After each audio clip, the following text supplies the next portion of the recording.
This is Gary Dick, and before we get to this week's episode of the Business and Beyond podcast, I want to tell you about the newest podcast from IBJ Media.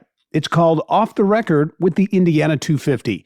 In each episode, IBJ Media CEO Nate Feldman talks with a different leader on the Indiana 250 list of the state's most influential leaders. They discuss their vision for Indiana's future, experiences in business, and advice for other aspiring entrepreneurs. New episodes are released on select Thursdays, so subscribe to the show on your favorite podcast platform and never miss an episode.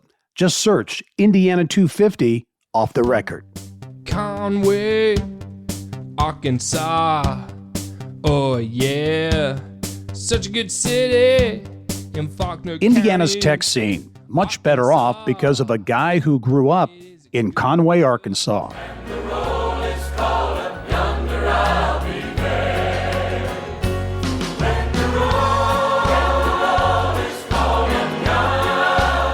Kristian Andersen's journey from the heart of the South to central Indiana, how gospel singers Bill and Gloria Gaither influenced him to study in Anderson, his huge impact on Hoosier entrepreneurs, and his take on leveraging the Indy 500 as an economic driver.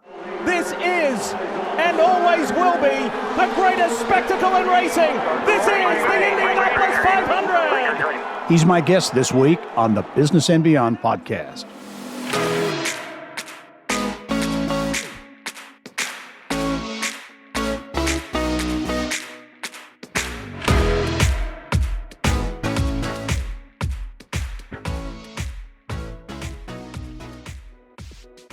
Hello and welcome to the Business and Beyond podcast presented by PNC. I'm Gary Dick. We're now into our third season, episode number 133. Kristian Andersen is our guest this week. He has come a long way from those days growing up in Conway, Arkansas. Kristian considered one of the pioneers in moving the tech needle forward in Indiana. And I am really pleased to be joined on the podcast this week by Kristian Andersen, co-founder and partner at High Alpha. It's a venture studio here in Indianapolis. Also founded Studio Science. He's an angel investor, actually co-founded 6 companies and has invested in at least 40 others. And one of the most interesting guys I know. Kristian, welcome. Gary, great to be here. So I was trying to think, usually I try to give people an idea, kind of a thumbnail description of my guest. And I couldn't come to an easy way to do it. So I'm just going to have you to do it. You are a self-described restless opportunity seeker. Is that accurate? Wow, I haven't said that out loud in a while, but I think that's an accurate description. Yeah. Well, you grew up in rural Arkansas. Let's take us back. Conway, is it Conway, Arkansas? Conway, Arkansas. Yes, sir. Yeah, give us the story of a young Kristian Andersen growing up in Conway, Arkansas, and we'll want to find out how you made it here to Indiana. Sure. Yeah, so as I shared earlier, my dirty little secret is I was born in New York, but when I was 5 years old, my family moved to central Arkansas, a little town called Conway. My mother had grown up in a very rural pastoral existence in Arkansas, and my dad was kind of the quintessential New Yorker, and he kind of won the first half, and she won the second half. So when myself and my siblings were still pretty young, we moved to Arkansas to a really lovely little college town called Conway. Most people haven't heard of it, but it's if you like Scottie Pippen, that's where he played his college basketball at the University of Central Arkansas. So he's the pride of the hometown. But yeah, I grew up in a very kind of rural context, but it was an interesting place to grow up. And my father ran business in Manhattan and maintained an office there while we lived in Arkansas. So I kind of grew up with one foot in the big city. Yeah. And one foot in the country, as we spent a lot of time in both locales. So did your dad's business background, did that kind of pique your interest and ultimately lead you to be the entrepreneur, the investor, the risk taker that you are today? Yeah, well, I think, I credit a lot of what I've ended up doing really to both my mom and my dad. They're very, very different and very, very complementary. But my father, growing up, I think if my dad had been like an insurance salesman and had been at home at 5 p.m. Monday through Friday and worked for the man or what have you, I probably would have a different perspective. But yeah, I grew up in the context where he always ran his own business, and he was quite successful in that endeavor. And it was actually a creative business. He ran an architectural and interior design firm and served, kind of the elite on the East Coast, for lack of a better word. And so I saw that you could run a business and indulge kind of that part of your brain, but do it in a really, really creative way and deliver a really creative product. And so design was always core to how I grew up. It was important and kind of integrated into really my life, but my siblings' lives as well. And from the time I was a kid, often I'll meet with young people that are graduating from college, and they're saying, "I'm not sure what I want to do yet." I didn't have that problem. When I was a kid, I knew I wanted to be a designer. And, instead of asking for G.I. Joe and Transformer figurines at Christmas, I asked for drafting tables and airbrushes and computer graphics software. And so that was something that was always important to me. And fortunately, my parents indulged that and were able to indulge that. And kind of knew, I didn't have the right vocabulary for it. If you couldn't describe my dream job back then, but it's interesting because today, when I think of kind of where I spend my time at the intersection of entrepreneurship, technology, design, and finance, it's shockingly similar. Had I had the vocabulary as a kid, I would have described it as something really similar to what I do today. Yeah.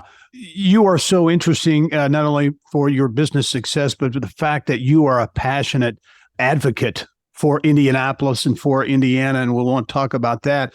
But I'm interested in how you got from Conway, Arkansas to Andersen University. How did that happen? Yeah, it was, growing up where I grew up, most of the folks I knew, kind of went two places after high school and went to the University of Arkansas in beautiful Fayetteville in Northwest Arkansas, or they may have hung around the town I grew up in, and where we have another remarkable university called UCA, or the University of Central Arkansas. I kind of knew early on I wanted to. I have a deep affection for the state of Arkansas. I love it and will advocate for it as passionately as I will advocate for Indianapolis.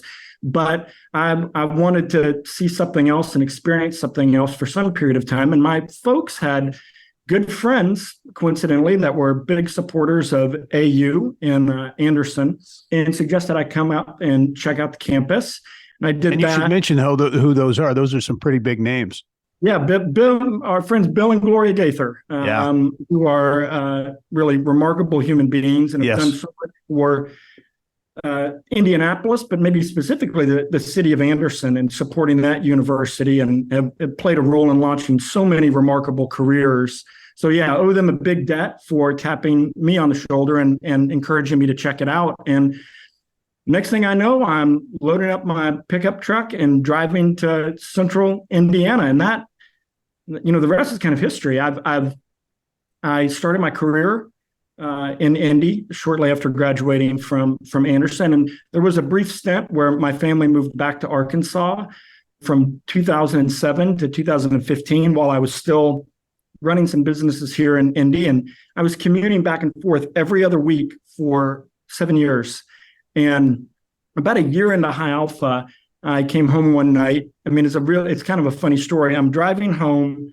It's like 3 a.m. from the airport. I've been delayed in Atlanta for 6 hours. I'm overwrought. I'm tired. And this sappy country song comes on talking about this guy missing his children growing up. And I'm crying. I'm driving my monster truck down Interstate 40. And I literally woke my wife up like at 3 a.m. on, it was probably Saturday morning at that point, and said, "Babe, I think we should move back to Indy." And she said, "I agree." And she sold our home 2 weeks later, and we loaded up like the Clampets and headed back to Indy. And that's in 2016. We'll talk about diving into the tech scene, into the entrepreneurship and innovation scene in Indiana, coming out of Andersen University. Was that an easy process? How did you integrate in and get going in the business world? Yeah, I went to work for a guy right after I graduated in Andersen, a guy named Greg Bell, who's really an accomplished entrepreneur from Andersen.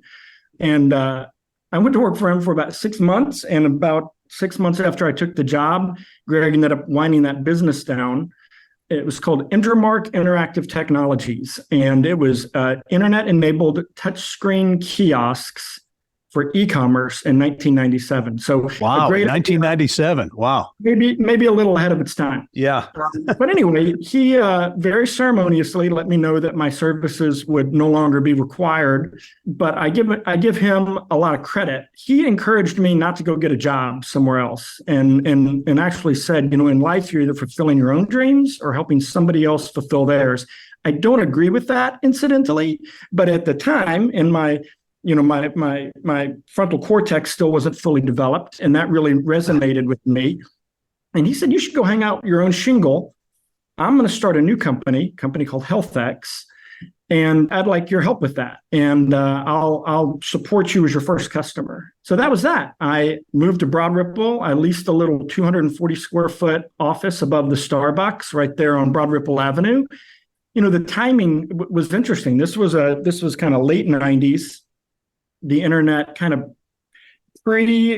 bust of 2000, for people whose memories go back that far, tech was, we think of like the emergence of tech, I think the layperson does, is something that happened like in the mid 2000s with the rise of the iPhone and Facebook, but there was a whole other wave of kind of internet enabled innovation happening in the late 90s. And I was, as they say in the land of the blind, the man with one eye leads, I was able to code up websites and manage people's email servers, and was trained as a designer, and started working with a cohort of these early internet companies.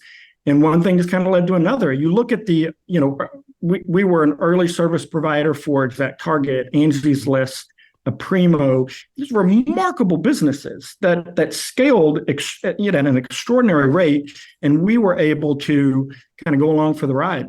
Well, talk about that. That led into more. You mentioned some of those companies, ExactTarget in Scott Dorsey, and a number of folks involved there who you were involved with, certainly at High Alpha. Did that momentum start to pick up from there? How did things advance from that point? Yeah, as I mentioned earlier, ever since I was a kid, I knew I wanted to be in the design industry. And, with the opportunity I had shortly after losing my first job to go into that full bore, some unique opportunities emerged from that. So I ran this kind of design and innovation consultancy called Studio Science for many, many years, and was serving largely venture-backed technology companies. And it's interesting when you're a service provider that's selling brains by the pound and working very hard and endeavoring to do excellent work, and you look over your shoulder and you see some of the folks you're serving are building these product-oriented companies. And in my case, software and technology companies that have unbelievable gross margins, that make money while you sleep. And I thought that would be fun. We should experiment with that. And early on, we started building out of Studio Science our own products, and initially kind of to serve ourselves, but ultimately we see opportunities to build products that can be commercialized externally.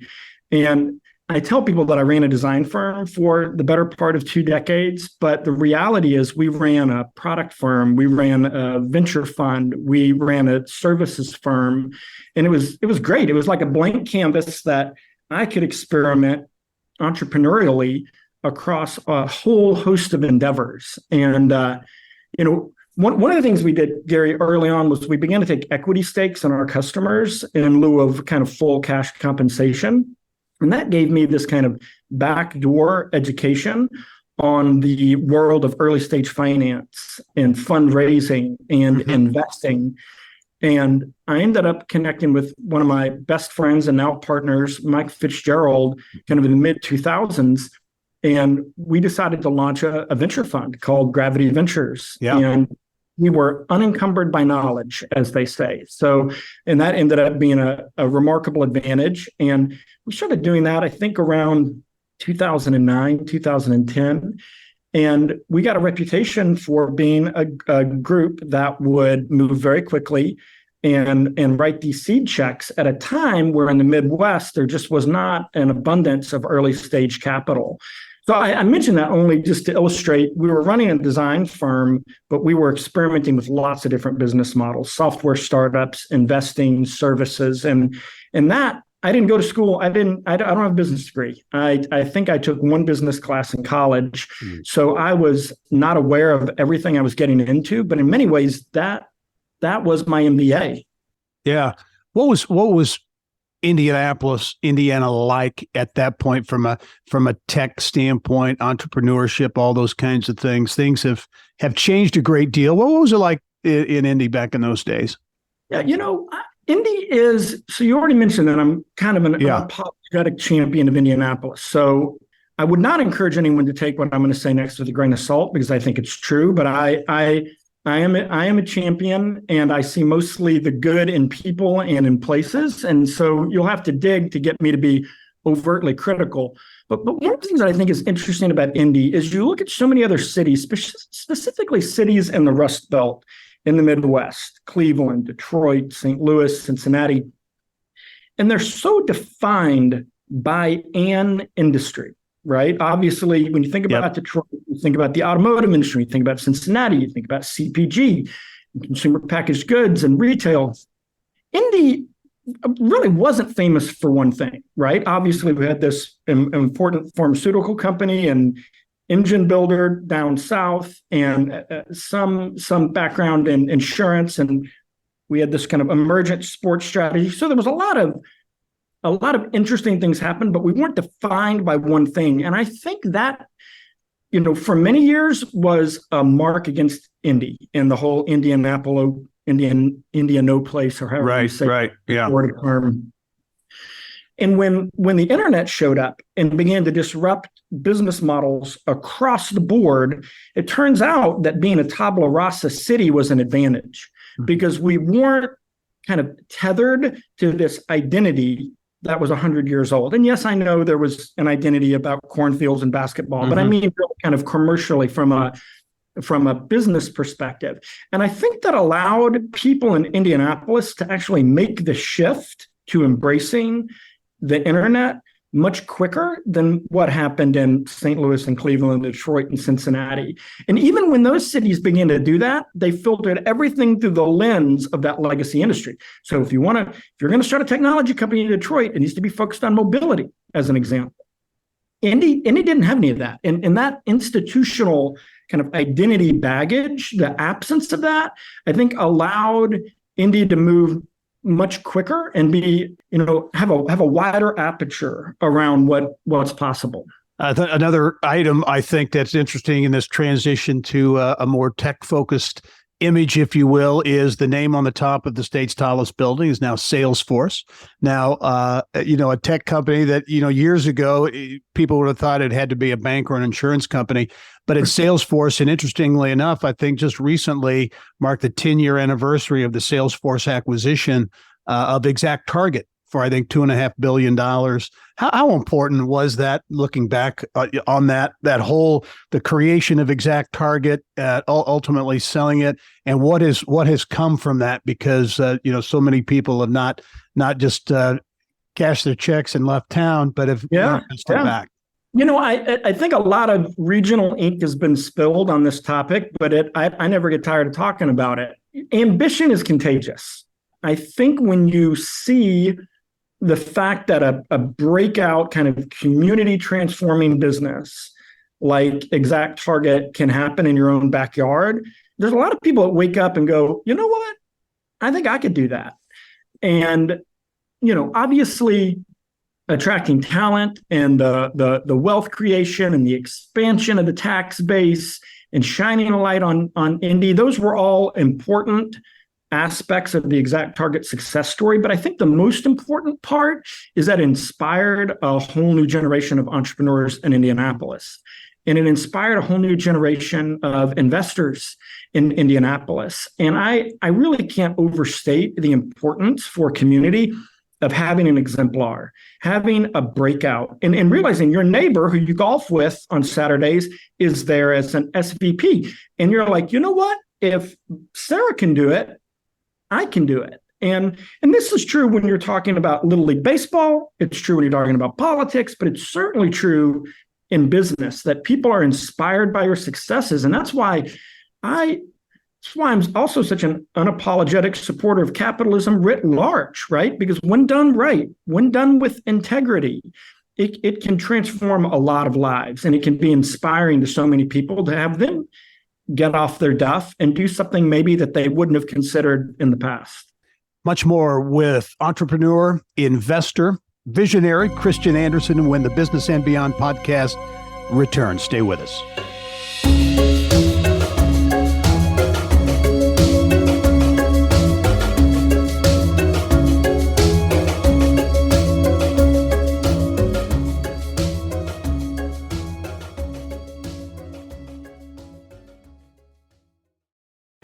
At PNC Bank, we're committed to making a difference in the lives of our customers and communities by helping them move forward financially. As a Main Street bank, we try to do right by our customers with every encounter. Our local teams offer personalized financial advice to help guide you in making the best decision. We're proud to be part of your community. PNC Bank. See how we can make a difference for you at pnc.com. Copyright 2022, the PNC Financial Services Group, Inc., all rights reserved.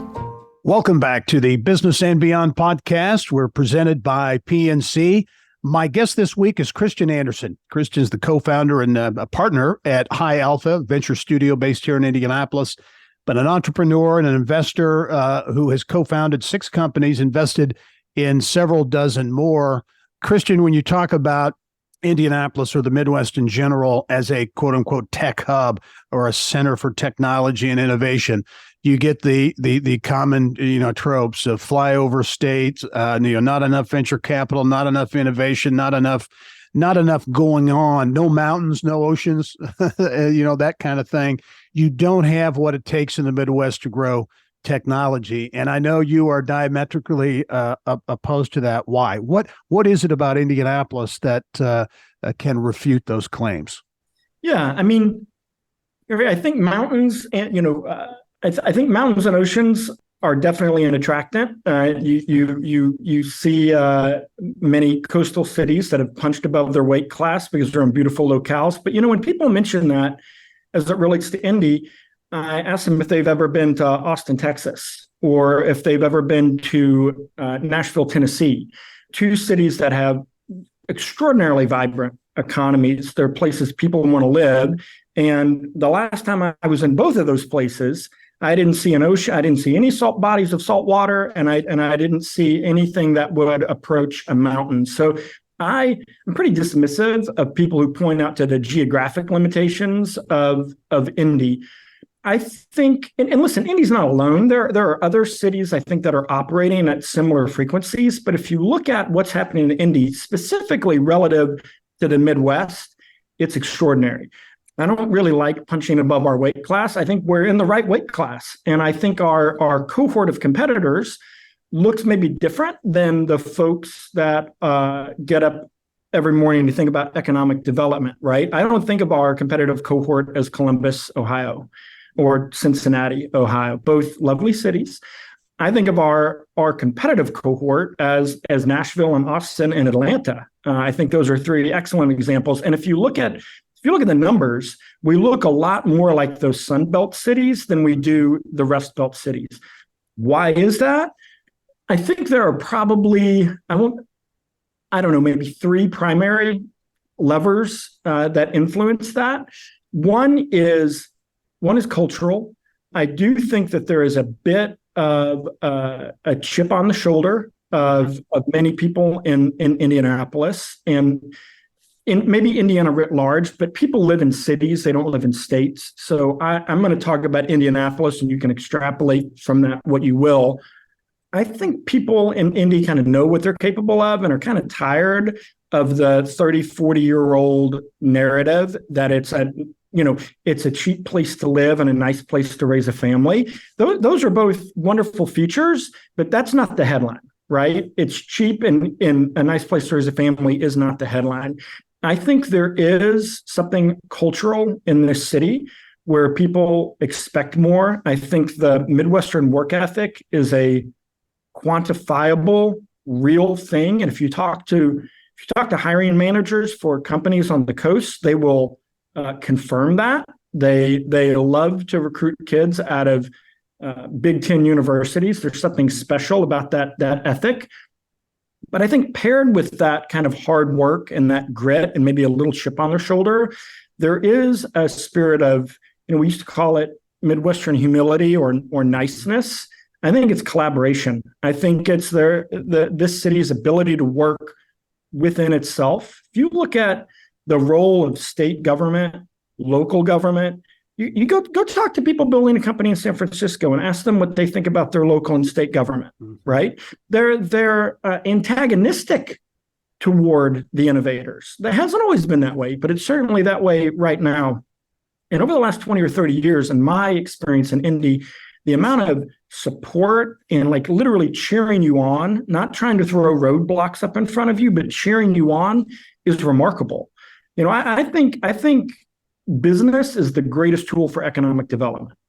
I think that most of our city and state leaders see that and agree with that. So just that collaboration from government is remarkable. Maybe more important is our big companies, the private companies and the public companies in Indianapolis also have an orientation toward collaboration. They're some of the greatest supporters of early stage startups and entrepreneurs in the city. And I could rattle off a list, but from Heritage Group to Eli Lilly, to Cummins to BC Forward, Millhouse. I mean, I look at these companies from large to small and how easy it is to engage with them as an early stage company. Because listen, when you're a startup, okay, when you're a 9-month-old startup, you got almost nothing. Right? You've got an idea, you've got a conviction, you have a belief in what you think the future should look like, but you don't have a robust product. You don't have a experienced sales force. You almost certainly don't have enough money to execute on your vision. So when you walk into the front door of a big company, they're organized as such that typically their immune system is very strong. Big companies' immune system is very strong, and it views anything early stage, disruptive as a potential threat to their core business. That's one of the most difficult parts about partnering with and selling into large companies. What I've seen in Indianapolis, exceeds what I've seen in any other market in terms of the big company's willingness to take the meeting, to be a design partner, to be an early customer, to be an advocate. You'd be hard pressed to find an entrepreneur in the city who would not attest to that. And I'm not saying that it works that way 100% of the time, but I think the way large companies in Indianapolis are willing to work with and partner and support startups is pretty remarkable. What Nashville gets a lot of buzz, certainly. What does Nashville have that Indianapolis doesn't, or do they? Okay, I'm so glad you asked this question. And your audience should know I didn't hear any of these questions in advance. So you're getting everything. You're getting everything off the cuff here. All right. Nashville, this is one of my favorite ones to talk about. So what's Nashville famous for, right? When you think Nashville, like in the zeitgeist, the lay person, regardless of where they live, when they hear Nashville, they think country music. Yep. Country and Western, but maybe with a gloss, a veneer over it. And, it's the number one bachelorette party destination in the country now, with apologies to Charleston, South Carolina, which I think used to own that. What Nashville did was they took something that was broadly thought of as a pejorative and they turned it into a positive. So if you think about the view of Nashville in the 70s and the 80s, it was the Mandrell sisters and Hee Haw, okay? It was provincial. It was not glamorous. It was not sexy. Okay. And at some point, the city leaders of Indianapolis really leaned in to what was a pejorative and owned it. I mean, the reality is country music is not what drives the economy of Nashville. It's healthcare. All right. Something like 70% of the beds in America are managed out of Nashville, Tennessee. But they took this thing that they were already famous for, but not necessarily in a positive light, and embraced it like unapologetically. And I do not think you can overstate the impact of that on the growth of Nashville kind of across the board. When I look at Indy and I think, what's our country music? Like what's the corollary? What's the equivalent? You don't have to look too hard to figure out what it is. It's motorsports. A sport, one of the fastest growing globally, that has passionate fans, ungodly amounts of money flowing into it. Heck, a Netflix series that's in the top 10 was viewed every week. Cities around the world would kill to be known as the motorsports capital of the world. They would. It's got it all. It's innovation, it's technology, it's speed, it's danger, it's cosmopolitan. It's all of these attributes that are overtly positive. And I would argue, and this is coming from a country music fan, more interesting and exciting than country music. And it's an area where if I was going to be critical of our city, it would be that we have not done enough collectively to embrace that and weave it into the tapestry of the entire community, right? There is so much raw material surrounding this idea of motorsports, and we're famous for it. I was in South Africa a couple of months ago. I tell people where I'm from. 20 years ago, 10 years ago, they might have said Peyton Manning or the Colts, but it's Indy 500, and I just think it's this remarkable asset that everyone kind of recognizes. We're a little jaded, I think, in Indianapolis about it, but it's this remarkable asset that I still believe is radically under-leveraged. I think it should be a part of every discussion we have in the city. Yeah, and you look at that intersection of motorsports and technology. I know there's a lot of focus now, which is a natural, and a lot of people think that piece, that motorsports technology piece, can be one of the huge drivers for economic development and investment in the city. Well, I think so, but I think it transcends its application in motorsports. To me, the motorsports piece is it's almost more symbolic. What does it represent, and how can those elements of speed and innovation and risk-taking find purchase in all these other industries and really in our own identity as a community?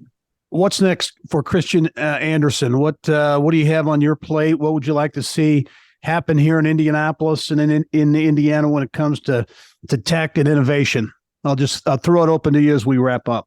Yeah. Okay. I would probably leave you with kind of my belief around like what is the power of entrepreneurship and its power to certainly transform individuals, families, communities, really the entire state. I don't know that there's a more efficient vehicle for raising everybody up than entrepreneurship. When you look at its ability to create opportunity, its ability to expand the tax base, which I know many people are interested in, to drive net migration, which is people voting with their feet, people moving here. That is, to me, one of, if not the most powerful levers that we can pull to ensure that our city continues to flourish. And so what can the state do to create an even better context for that to happen? And it's no single person's job. It's not just Governor Holcomb's job to do that. It's not just Mayor Hogsett's job to do that. It's not just a business leader's job to do that. It's kind of getting everybody on the same page around this is good. And what are the decisions? What are the policies that we can enact to support and drive that? And I think I kind of mentioned this earlier, but this is a community that does a very good job of cheering each other on. And that's important, that posture of optimism. You have to be, I've never met a successful entrepreneur who was not delusionally optimistic about the future. Right. If you're a pessimist, that's okay. Just step to the side and let the optimist keep going, because you have to believe that if you actually knew how hard it was going to be, how long it was going to take, how much it was going to stress your personal life, you wouldn't start. So optimism is a critical component, maybe the most important component of building breakout businesses. I think Indianapolis is an optimistic community.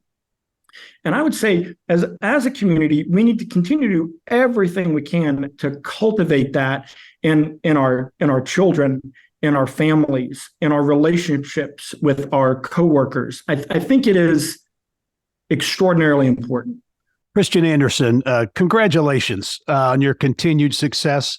It is noteworthy and substantial, but also thank you for what you do to really, as you say, cheer on Indianapolis, the state of Indiana. It's very important, and always great catching up with you.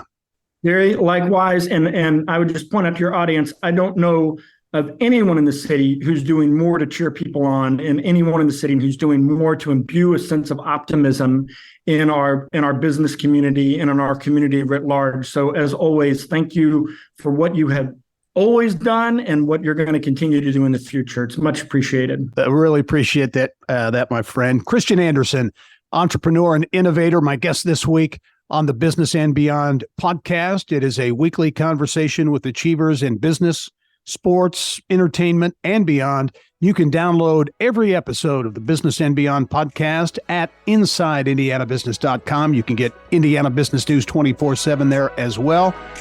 I'm Gary Dick. Thanks for joining us. We'll see you next time.